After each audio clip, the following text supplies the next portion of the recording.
Hey there, Cybercrime Junkies. Got a question that keeps you up at night, or ever wish you could hear from a specific guest, or have a true cybercrime story you want us to investigate? You can now text our studio directly at 904-867-4466. Don't be a stranger.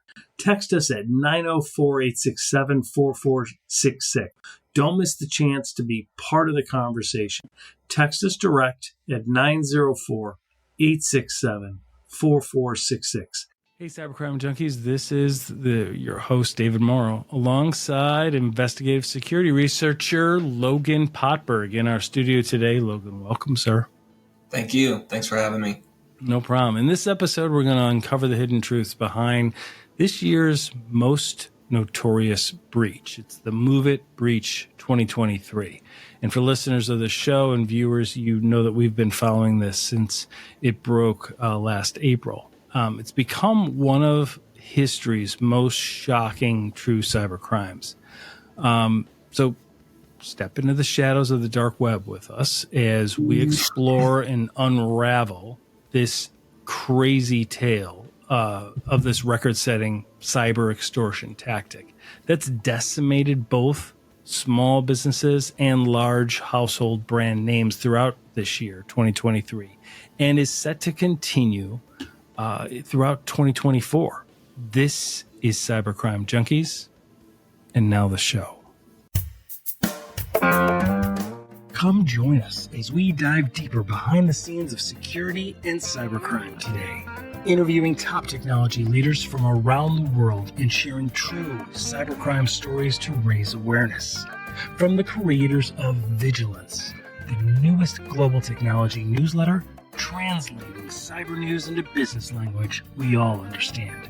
So please help us keep this going by subscribing for free to our YouTube channel and downloading our podcast episodes on Apple and Spotify so we can continue to bring you more of what matters.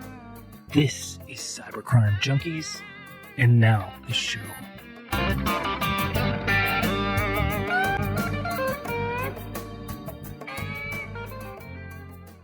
All right. Well, welcome to the studio, Logan Potberg.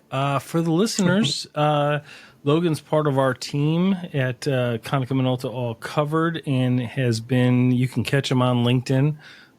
Please follow him, connect with him.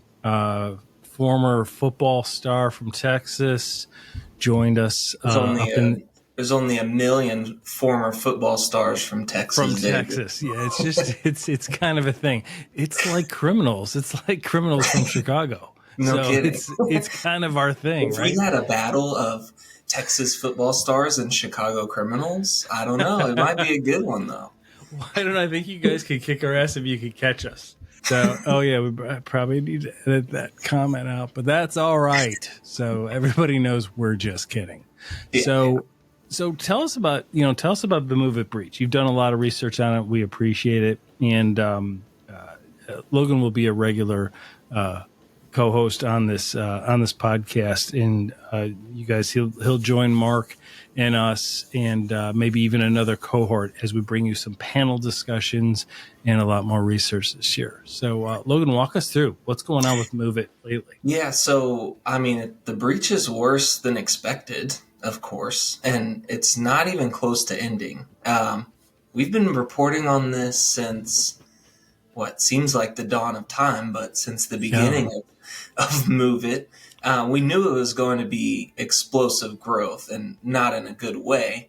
And we kind of saw what looked like a huge bomb-like mushroom cloud in the sky engulfing North America and Europe. But even we didn't realize how big and catastrophic it was going to be. The Move It breach has proven to be the most successful public extortion campaign in history. U.S. federal law enforcement continues to be offering a $10 million reward for information leading to the capture of any member.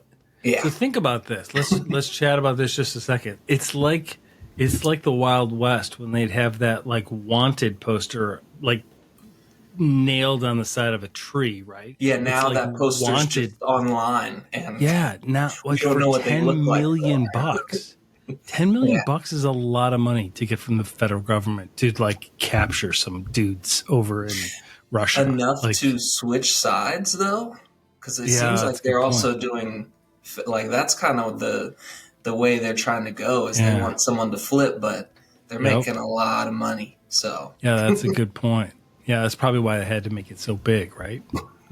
no kidding. Yeah. But so let's look at let's go through the Emasoft website.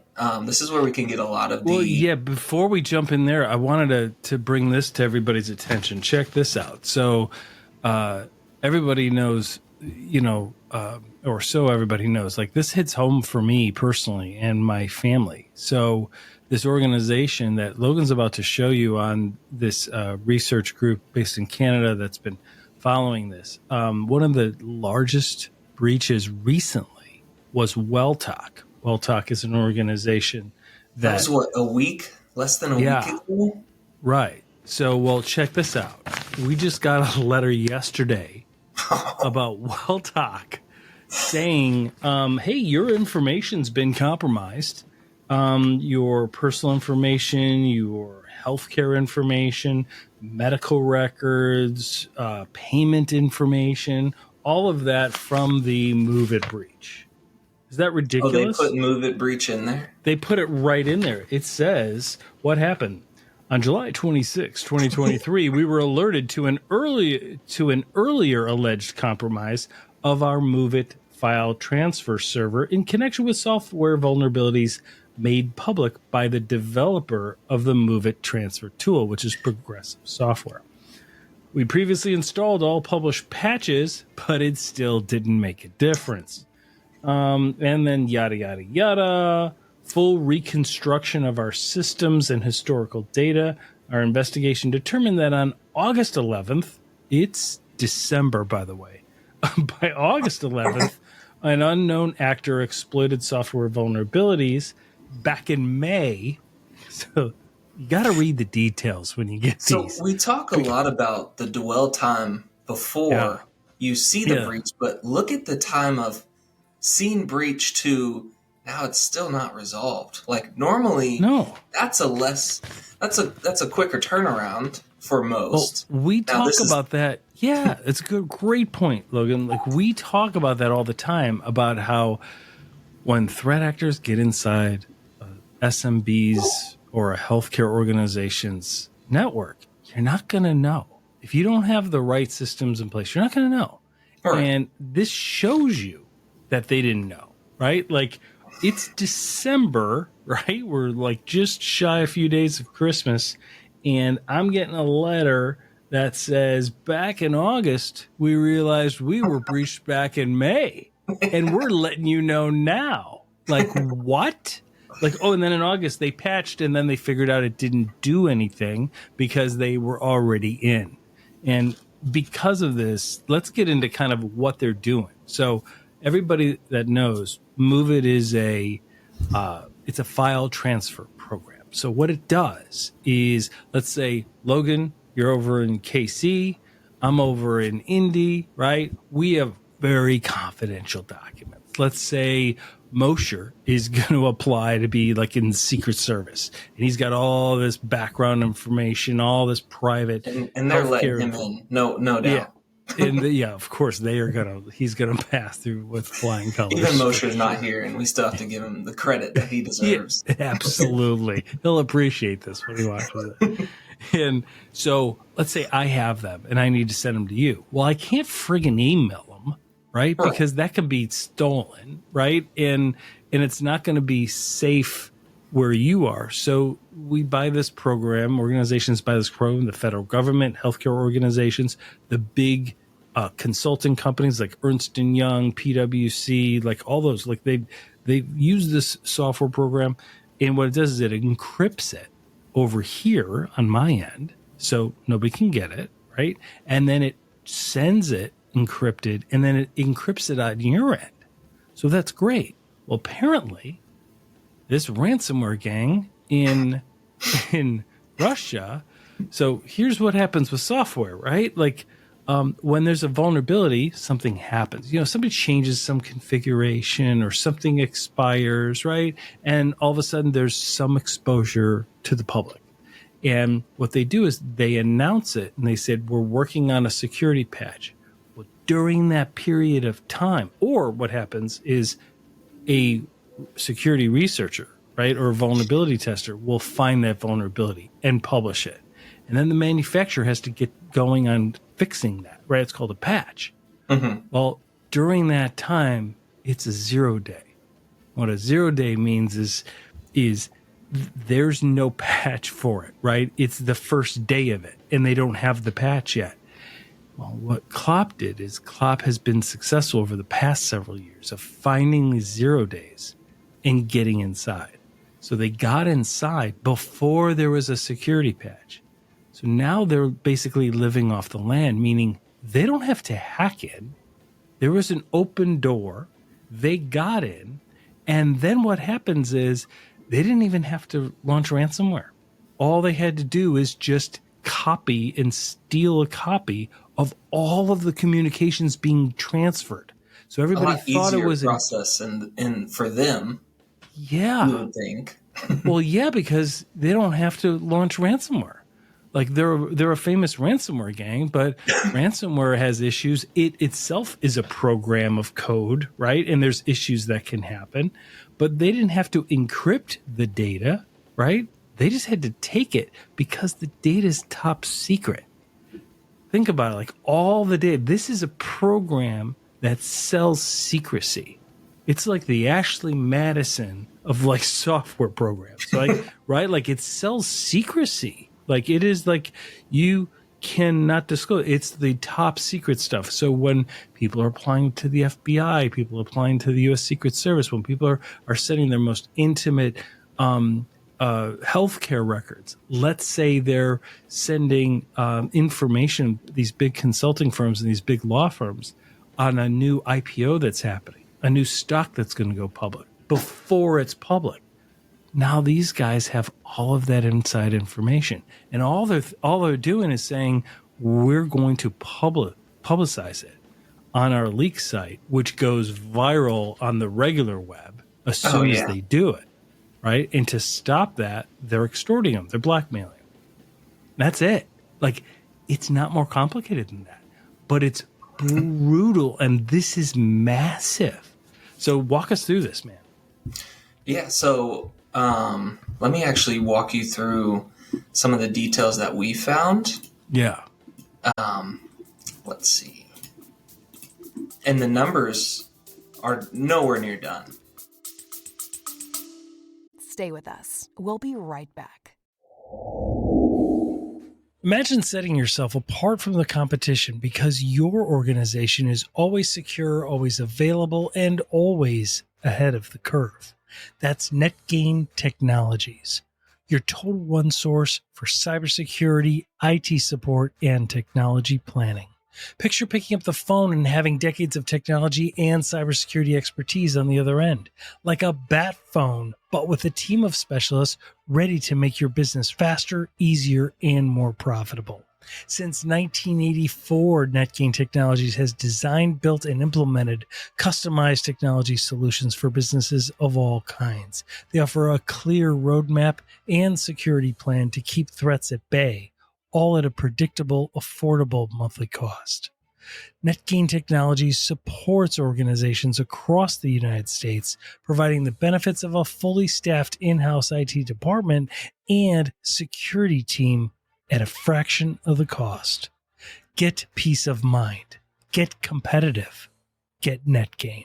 Contact NetGain today at 844-777-6278 or reach out online at netgainit.com. That's netgainit.com and get ahead of your competition today.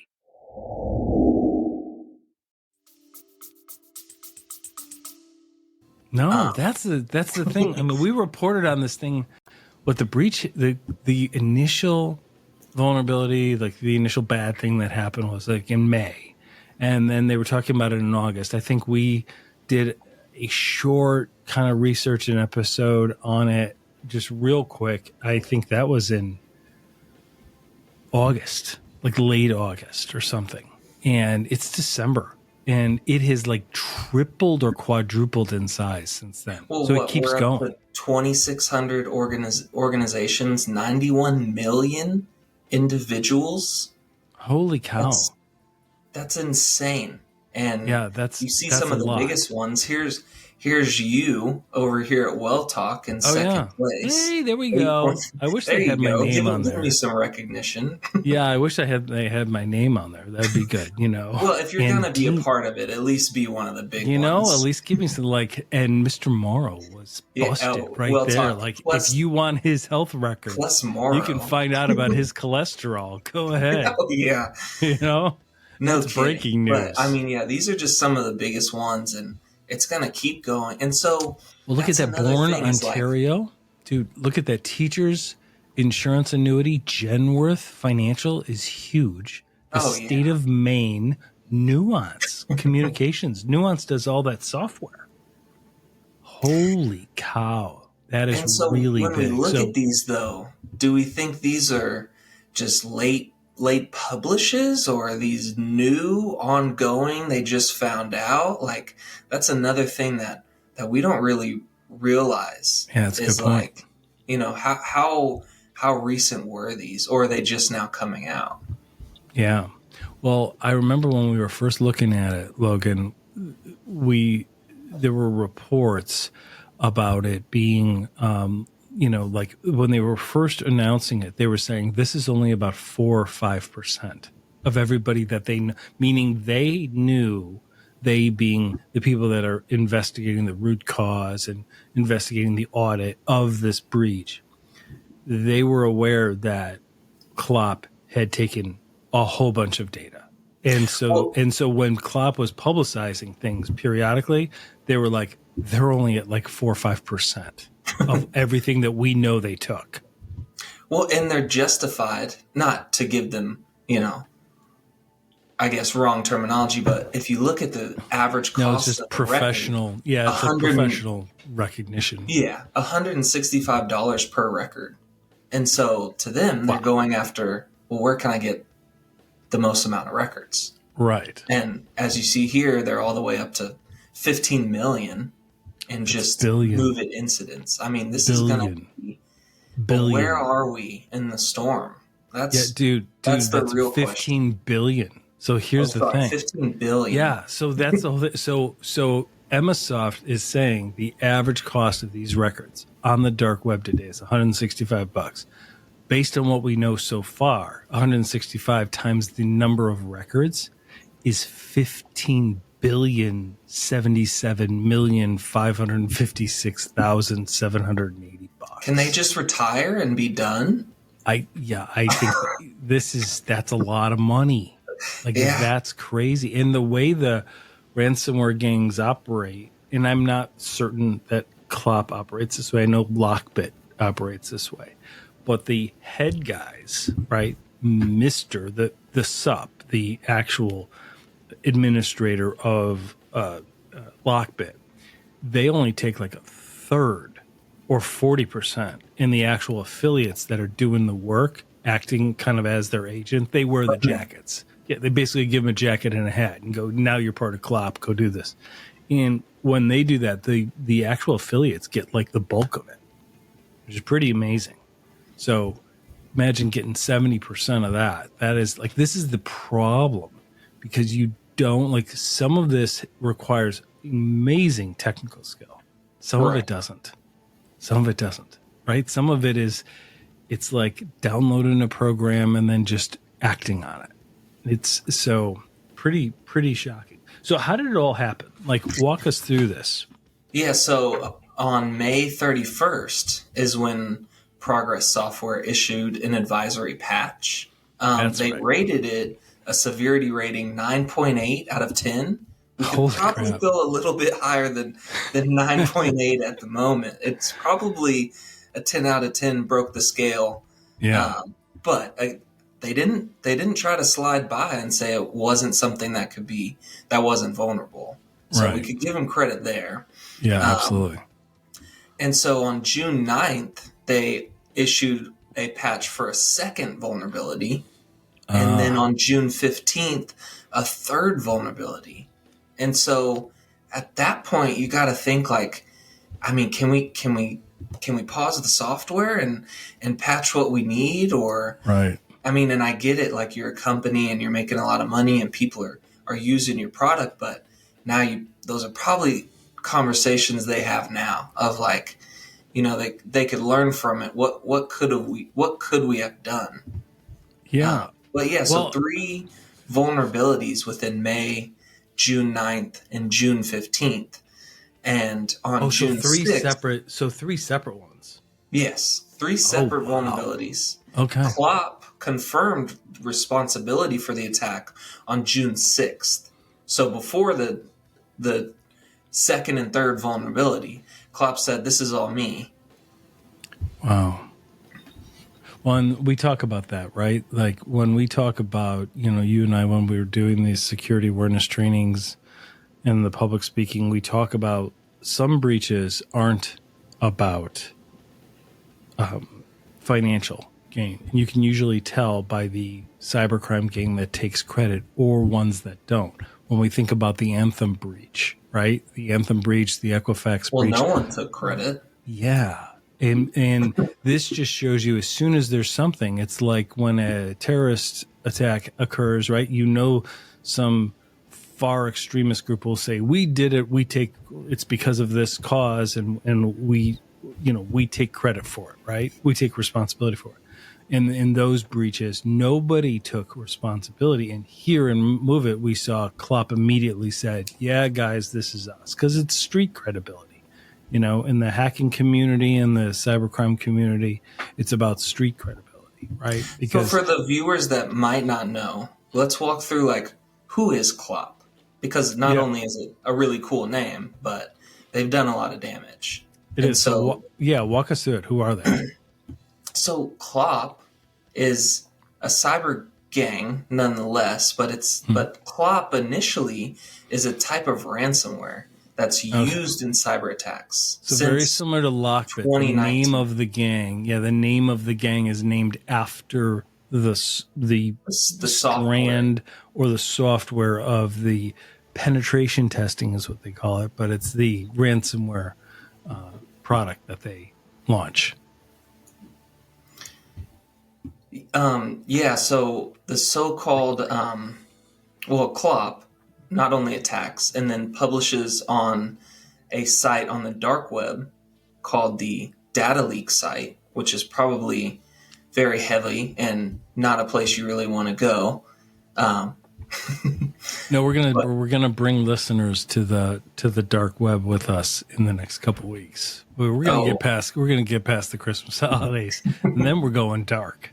So it'll be interesting to share the screens and show everybody kind of what we see when we're doing our research. But so Klopp kind of changes its dynamic with with the Move It breach in general. They usually would kind of play the long game, but now they've switched to a smash and grab exfiltration strategy because it's easier for them. It's funny that we're giving Klopp, a ransomware software, credit for a data breach that used no ransomware. Right. It's really they just exploited a publicly recognized open port essentially to the internet, and they just jumped in. They just kind of like walked into an open door. Yeah, and I mean, this isn't their first go around. Like, clearly they've had some success in the past with other, like, you don't have the name Klopp without, like, you know, having some success before this. But yeah, I guess and the Klopp name, they have a couple different names because depending on the research group, like when Mandiant is doing their research, Mandiant are it's that brilliant team that's now owned by Google that finds the Chinese espionage in these breaches, right? Like they're the ones who found China was involved in the Sony data breach. back in the day. And, Microsoft will give them different names. The U.S. government might give them different names because of different tactics or methods that they use. So CLOP is also known as Lace Tempest. And the threat actor naming scheme was introduced back in April. So Lace Tempest is more commonly known as TA505, FIN11, FIN11, or DEV 0950. And there's a lot of security researchers that listen to our podcast, and people that are involved in defending, people that are involved in penetration testing. So you guys will recognize those names too, but I'm sure that the listeners are well aware of CLOP, obviously. But. Right. And so looking forward, we look at how this happened. We've got to think 0-day vulnerabilities are going to be the most attacked vulnerabilities. So explain to the listeners. Yeah, so explain to the listeners. You've used a couple terms. I always like to, because part of our listening audience is a group of like business owners or leaders in healthcare and in finance, et cetera, in various verticals, and they might not understand some of the language. So when you said exfiltrate data, it's a very formal term, right? It really just means steal, right? Like upload to their servers or their possession, as opposed to it remaining within the victim's possession. And then what's a 0-day? What does 0-day mean? So a 0-day is, and correct me if I'm wrong, but it's a whole or in the computer system unknown to its owners. Maybe you can put this in better in layman's terms, but it's something that even the user doesn't know can be exploited, but the ransomware gang or cyber gang, crime gang knows about it and exploits it before you can patch it or do anything to fix it. Yep, absolutely. So the formal definition, as I looked it up online, just to get the listeners accurate information rather than you and me just like mucking it up, is not that you did it. You did a great job, but I probably mucked it up. It's 0-day is a broad term that describes recently discovered security vulnerabilities that hackers can use to attack systems. First of all, I take issue with the phrase hackers because that's not who's doing this, right? It is actually threat actors. It's criminals, right?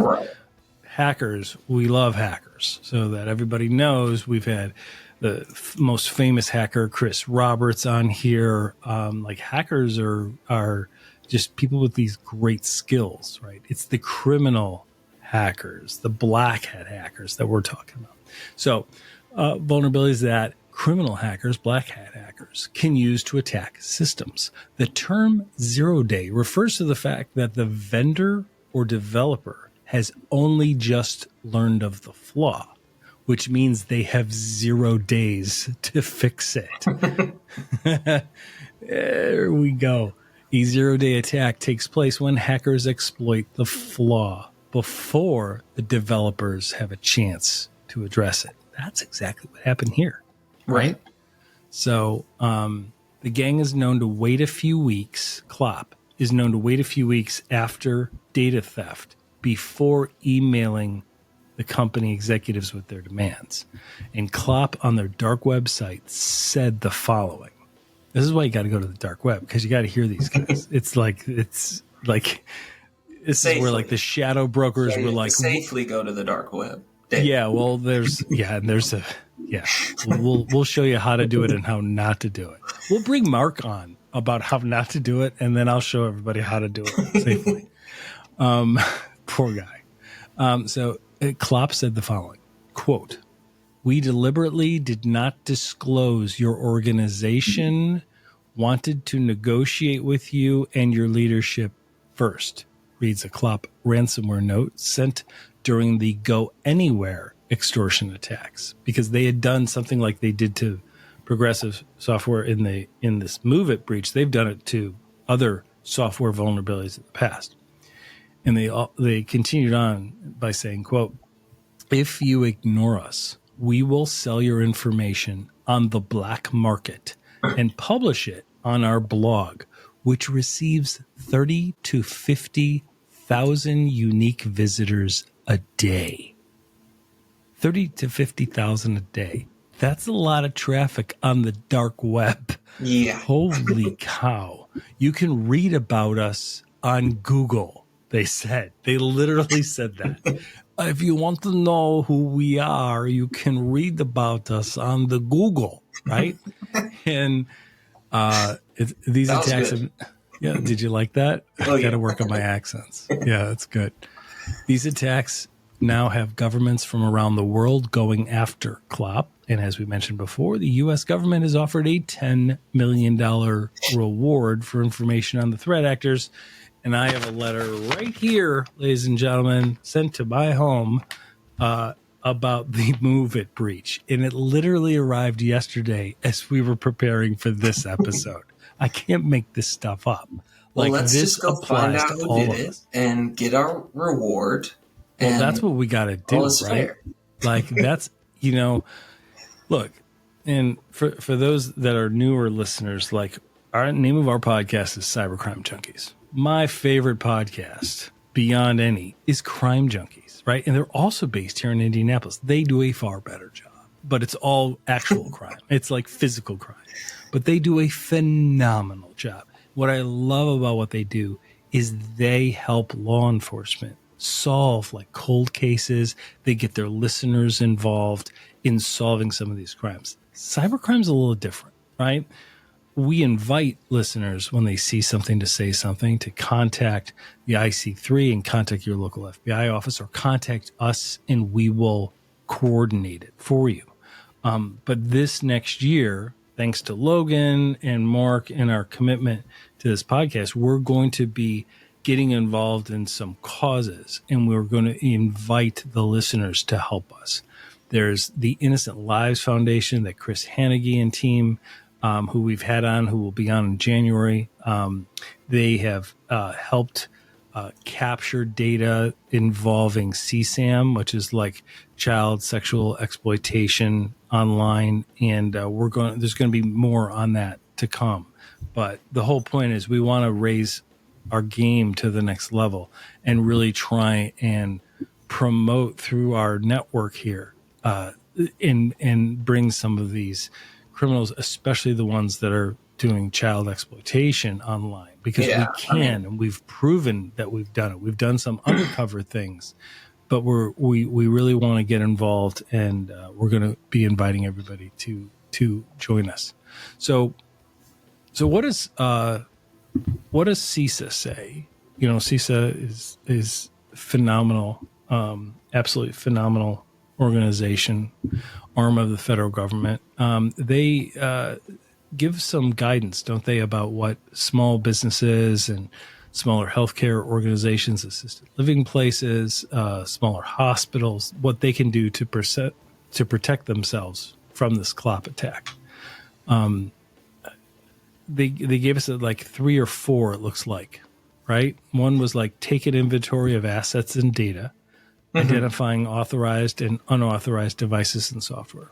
That's so important because so many organizations have different people that are bringing devices on. They're buying software.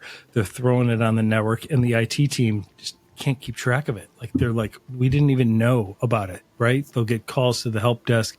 I'm having a problem with this program. They're like, what program? Like, what are you running? Like, we didn't even know you have this on. And the first thing that CISA is recommending is take an inventory of all of your assets, meaning the physical devices, and then all of your data, and identify authorized software programs and unauthorized devices and software. Very, very not important, just right? once a year. This I believe they're saying this should be ongoing because and I think most organizations haven't done it for a long time. That's what we're seeing in the field. So anything that could be done about that. And then second, kind of grant admin privileges and access, right? The actual top level admin to launch things or to push out scripts across the network. Grant those admin privileges and access only when necessary, like establishing a software allow list that only executes legitimate applications. Very, very important, right? The third one is monitor network ports, protocols, and services, activating security configurations on network infrastructure devices such as firewalls and routers. Seems pretty obvious. I'm not an engineer by any means, but I play one on TV. That one seems pretty obvious. That's good. Number 4, regularly patch and update software and applications to their latest versions and conduct regular vulnerability assessments. Easier Makes said sense. than done. Yeah, well, it is, right? Because what's the problem when you try and patch stuff? Is it breaks other things. And then when it breaks other things, what happens, right? You get a million help desk calls, and then your life becomes ruined. So it's really tough.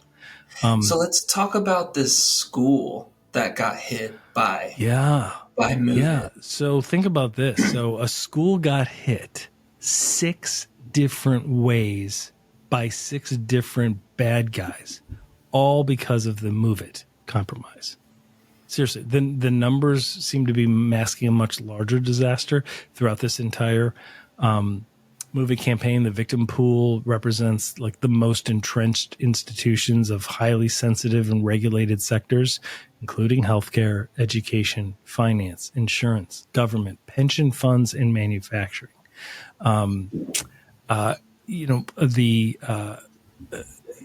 What they're saying at the end of the day, Logan, is that this breach is going to be measured in years, not in months, which is unheard of. Like, that's why we're bringing it to everybody's attention, because a lot of breaches are kind of short-lived, but the fix and the repairing until they get back to their regular steady state takes a long time. But this one continues to be ongoing. It's not done yet. No. Like this, we haven't seen a breach like this go on and on and on. And then everybody comes involved and they're like, okay, we've patched. Oh, no, you haven't. And then they're like, okay, no, we patched this time. Oh, no, you haven't. There's like, it keeps getting worse, and they keep kind of falling on themselves. And it's risen to the point where even the feds are like, we'll give everybody $10 million if you can bring these guys down. This is really big. And it's something that's not really being brought to the top of the media yet. And that's why we've been following it, because we want to raise attention. This is the biggest one we've seen in a really, really long time. So the school that got hit, and multiple lawsuits have been filed. And the breach was Colorado State University, got hit 6 times in 6 different ways via the Move It compromise. Deion really Sanders, Colorado State? Colorado State University, CSU, yep. So, and Sharks Oh, are no, they're kind of... Colorado. Yeah, Colorado State. Oh. Yeah. So Sharks are kind of swarming in the United States with over 1 million. We got a lot of lawyers here. For those listening overseas, the U.S. has got a lot of lawyers, right? Back in the day, 20, 30 years ago, when I was one, we weren't even at 1 million lawyers, right? And now we're far beyond the million mark. So you throw a stone out the window, you can hit a lawyer. Don't do that. You'll get sued. Yeah, don't do that. Like, it costs like $280 to sue anybody in the United States. So lawsuits are pretty common here. I remember when I was taking the bar exam, and I passed the first time, by the way. Thank you. But I remember we were all nervous, right? And they told us to go downtown and take the elevator up to the floor where the big courthouse was. I was living in an urban area at the time. And they were like, just look at the idiots that get on that elevator with you. They're like, they passed the bar. They're like, if they can do it, you can do it. And I was like, okay, that actually helped with confidence. It was pretty good. So, and it's obviously easy to become one because I was one. So I'm just saying. So, okay, it's going to be critical to keep watching this, right? There's massive amounts of lawsuits that are going on against Progressive Software. So why don't you walk us through kind of Progressive Software and how they've been hit? Yeah, so, I mean, they've been hit very hard, for sure. all while selling a product which was supposed to handle the most confidential and private documents on the planet. So encrypting on both ends and in the transit, which clearly Klopp has in their possession as they post the data right online and right on their leak sites. Yeah. Well, yeah, and this gets to the point of what we've talked about, right? Because we talk about what's security mean to the average person, right? Security means I want to be able to buy a jacket online, or for the holidays, I bought my family some gifts online, and I want to be able to do that. I want to be able to buy a jacket, let's say, and not have it ruin my FICO score, right? Like, we spend a lot of time paying our bills on time, fixing wrong things on our credit, right? Why do we do that? So that we can get loans out at a reasonable interest rate, right? We can have a mortgage that's not going to break us, right? It's all of those things. Your FICO score is very, very important to the U.S. economy, to families and things. And we want to be able to buy things that aren't going to ruin that when all we're trying to do is buy a jacket. Reason I bring that up is this. When we talk about different breaches, like let's talk about the Target breach. Fascinating breach, right? It wasn't even caused by Target. I mean, they had FireEye. They had a good team. They were doing things pretty well. And they got breached through their HVAC vendor, right? Which raises the issue of organizations, people. You need to read your business associates agreements. You need to understand who are you doing business with? Who has access to what systems in place? And are they protected? Because just like there's a million lawyers, there's a million HVAC companies, right? Yeah. And you can do business with people that invest in security and not do business with those that don't, right? Because had Target done that, hopefully they wouldn't have been involved in that great breach. So I think as SMBs, we can see that and learn from it. And absolutely, moving forward, take those CISA precautionaries as well as check who you're doing business with at the end of the day. And people talk about, we always mention the reputational harm that's caused by breaches. Well, okay, people still shop at Target, right? Target's still really busy around the holidays. So, people are like, that breach didn't really hurt them then. We still shop there. Well, hang on. Target's not in the business of data protection. They're in the business of selling back to school things, selling shirts, right? Selling hats, selling some houseware goods. That's what their business is, right? So they didn't violate the public trust when they were the victim through their HVAC vendor. It's part of the reason we're still there, but they were still really harmed. The long-term reputational damage to Target, they had to sell off their highest asset, directly due to several business reasons, but a lot of it was right at the time following this breach. And that was their pharmacy. They were making so much money through that. That's why, we might still shop at Target. But guess what? When you go to the pharmacy at Target, it's not the Target pharmacy anymore. It's CVS or some other thing that's just renting the space. So there are long-term consequences. But here, Move It and Progressive Software, what were they selling? Just data. Yeah, they were selling security. They were selling Progressive. Trust. Yeah, they were selling Progressive. The trust. Yeah, you would think that they are very high cyber hygiene. Yeah, I mean, they were selling a single product to major organizations, small and large, and what they were selling was directly relying on will protect your data, your most precious data, encrypting it on both ends. It must have been good because not only have you seen all the major corporations, but I mean, you see Colorado State, a university, 3 of the big accounting firms also in the Move It breach as well. So, I mean, absolutely, were they just over advertising and Klopp was like, okay, uncryptable file transfer, and maybe they saw it and were like, well, let's see, who knows? Yeah, it's really unbelievable. And then one of the bigger things beside Well Talk to hit the healthcare sector was Maximus, right? Government contractor Maximus reported one of the worst breaches tied to the movie Compromise.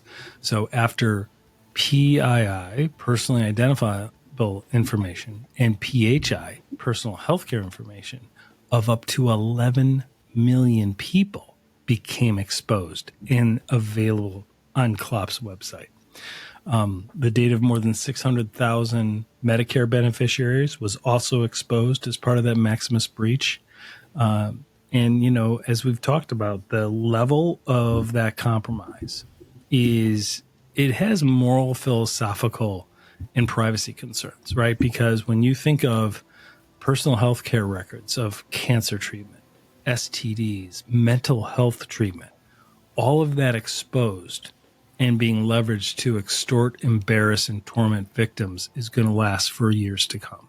Because that type of stuff is just, it's too personal. It shouldn't be sold. And there used to be like a gentleman's agreement in cybercrime about like, we're not going to hit hospitals. We're not going to hit cancer institutions. And a lot of them actually brag about that. The heads of the organizations do. The heads of the cybercrime organizations, but the affiliates don't have empathy. They don't have that level of remorse, and they keep capturing. You know, there was like a children's cancer hospital up in Canada that got hit recently, and it's just not cool. Like that's, you know, there's one thing going after a business, and it's still not cool to do that because that's people's family lives, hopes and dreams. It's their entire life's work, which is horrible in and of itself. But when you're hitting the absolute innocent and attacking children, that just is why we've got to do something to help law enforcement kind of stop it. Yeah, because I mean, there's a huge difference in those cases as far as like when you look at the MGM and Caesars. Like some guys are probably rooting on. Like they took my money too. It's time that someone else got theirs. But I mean, these are nonprofit. These are organizations that give back to the community and their local. And I mean, just no rules. It is the wild, wild west. Yeah. Well, this has been excellent, kind of exclusive Move It Breach news. It's been a good update on the Move It Breach 2023. And you've done a great job, Logan. Way to go, man. So we will have more to come on this and more to come as we approach the new year as well. We've got a couple other episodes that we'll be releasing before the new year. You will see and hear more from Logan this coming year, along with the Mark Mosher. And we look forward. We thank everybody for listening. We thank you all for just helping us keep this going. We do have an ask for our listeners and our viewers. Please leave us a review in Apple Podcasts. Please leave a review. Give us a 5-star review. If you're going to give us a 1 or a 2, please don't do that. Like, just don't give us anything. Just email us. We want to spread this far and wide. So please do that. And if you haven't subscribed to our YouTube channel, please do that. It's all free to do. We don't have anything behind a paywall. We have our vigilance newsletter that if you're interested, please find me, David Mauro, Mauro, on LinkedIn. Look at the vigilance newsletter. It's right there. You do not have to give us an email address. We will not blast it out to you, but you can subscribe for free. And it's got it's released bi-weekly. It's got top news and what it means to various organizations like healthcare, SMB space, commercial, legal, education, finance institutions, all of that. So, and Logan and Mark both are contributing editors to that. So we thank everybody. We wish everybody the absolute best for the holidays, no matter what religion. And even if you're not one that celebrates Christmas, at least you'll hopefully have some days off and enjoy it with your family and loved ones. We thank everybody, and we will talk to everybody soon. Logan, man, thank you very much. Great job, buddy. You. Yep, we'll talk more soon, bud.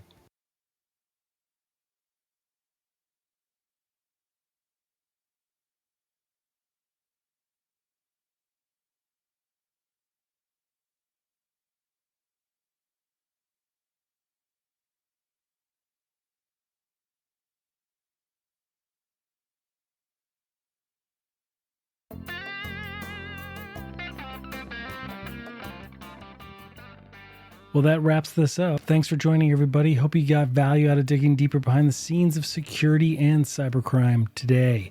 Please don't forget to help keep this going by subscribing free to our YouTube channel at Cybercrime Junkies Podcast, and download and enjoy all of our past episodes on Apple and Spotify podcasts so we can continue to bring you more of what matters.